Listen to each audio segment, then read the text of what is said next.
So obviously the governor's race is open for the first time in 8 years. That's going, could potentially be a party shift there. Obviously a very important, piece of this election, but, one of the other reasons this election is so important is that whoever is in power in the legislature and the governor's seat will have control over the map after the next census. Brian, you've been involved with that process in the past. Tell us a little bit about how it works and why that's such a big issue this year. Well, again, a lot of it's, the process too is that, each chamber and the governor have say. So in the last 2 redistricting cycles, Republicans had full say over it. And there's a very, fair process in place. We use the APL standards in Michigan, which basically, limits the amount, tries to keep whole communities together. You're limiting the number of county breaks and municipal splits. And also, the population deviation, because on average, let's say 85,000 is like your typical seat total of your target, and you can go plus or minus 5 on that, so that you're keeping population, so you're not packing or anything like that. And same thing where you're not just cherry picking the cities, where if you wanted to do something, I'm just gonna loop this in here. So that's why you see a pretty, consistency with our districts, because we have a very set of rules. Now, when you see the things that do look odd is that there's also the federal requirements of the Voting Rights Act that has a mandate of how many minority-majority districts you have. In the state house, it's 12, state senate, you have to have 5, and in Congress, you have to have 2. And again, as the way the population is shift, there's not quite the dense concentrations, is why you see how that has to be done. And again, you are following federal law and staying within, a very fair process for the state of Michigan does it.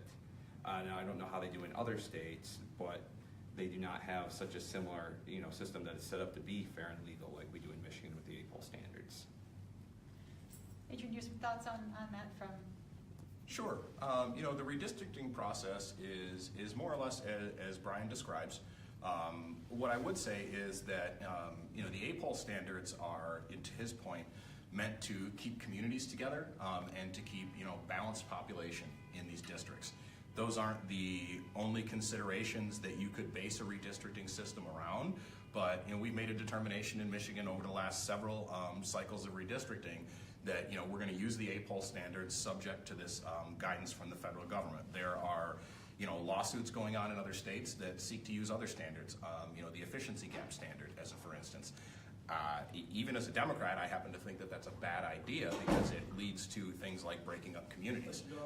If your number one goal is to maximize the number of 50-50 districts that you have, then your map in Southeast Michigan is going to look like a sunburst. You'll have districts that start in Midtown Detroit and run all the way out into northern Macomb County in order to hit your population targets. It's also questionable whether an efficiency gap standard can meet the requirements of the Federal Voting Rights Act.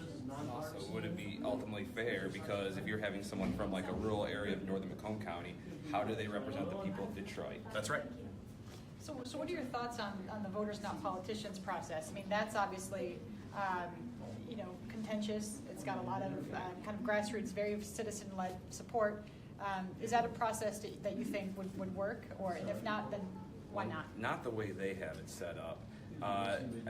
Their approach was just sort of haphazard, paint by numbers, throw the paint at the wall. It looks like it was written mostly to maximize billable hours, because it's not set in an organized system, because I think it's like 30 to 40 members they want, through an intricate process of who can be on it in the first place. If you know someone, if your second cousin, twice removed, ever worked for a party, you can't be on this commission. So, and then of course trying to determine who's a Republican, who's a Democrat. Yeah, okay, you have that issue, and you're throwing out the APL standards, so the rules that we have that keep whole communities together are not there anymore. And again, you get Wild West, and you're gonna open yourself up to a lot more court cases. So, we have a good system, and I just don't think the people that are moving this really even understand how we do things, because I've had conversations, and they're like, this is the most important issue. And I walk through the APL standards with them, and I get, oh, really? Oh. So. Yeah, I don't plan to vote for this, I'll be honest with you, and I think that most Democrats do plan to vote for it, largely for the reasons that Brian brought up. Now, I will say I'm a supporter of redistricting reform. I think that we should do some reforms to our elections in general and to how we redistrict, but I think that this is not a very sensible plan because it does not contain standards. It's not at all clear how we come up with districts that are representative, that preserve communities, that increase the competitiveness of general elections under the process that these folks have laid out. It's 8 pages of changes to the state constitution. That seems like a bit too much to me. And ultimately, they create a shadow legislature of like 40, 45 people with their 10 meetings across the state. And I'm just trying to figure out where they're going to save money in the process.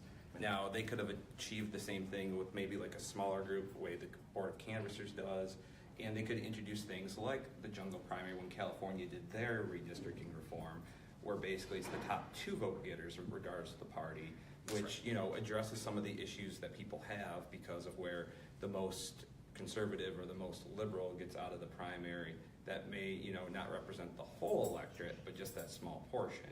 So yeah, there are things that you could do, but they ignore that, and also the fact that if there is any problems in the state with redistricting, it's at the county level, where you see like Saginaw County, they split the city up like 5 times.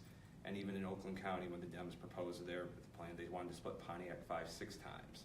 Right. So, which we cannot do at the state level.